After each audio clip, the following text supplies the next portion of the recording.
वाक़े उंदलस के मशहूर मेले को बार्सिलोना में भी रिवायती जोशो खरोश से मनाया जाता है।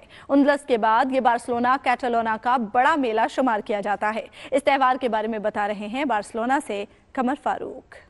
स्पेन के जनूब वाक़े अंदलस में एक मेला फेरिया दे अब्रेल हर साल धूमधाम से मनाया जाता है। वक्त के साथ साथ बार्सिलोना कैटालोनिया में भी ये मेला मकबूल होता जा रहा है और अब ये बार्सिलोना के चंद बड़े मेलों में शुमार होता है। बार्सिलोना में इस जश्न को रवायती जोशो खरोश से मनाया जाता है जो अंदलस में पेश करती हैं, जबकि समाजी तंजीमें अपने अपने इलाकों की सकाफत के साथ साथ वहाँ का लिबास और रक्स पेश करके देखने वालों को लुत्फ अंदोज करते हैं। हिस्पानवी गुलकारों और फनकारों को भी अपना फन पेश करने का मौका मिलता है। मेले में बड़ों, जवानों और बच्चों सभी के लिए दिलचस्पी का सामान होता है। खाने के बड़े बड़े टेबल लगाए जाते हैं जिन पर खानदान के लोग मिल बैठकर साथ इस जश्न में शिरकत करते हैं। त्योहार के इन दिनों में बार्सिलोना साहिल समंदर और बाजारों में रश देखने को मिलता है। ये मेला कैटालोनिया में सियाहती मौसम के आगाज की निशानी है।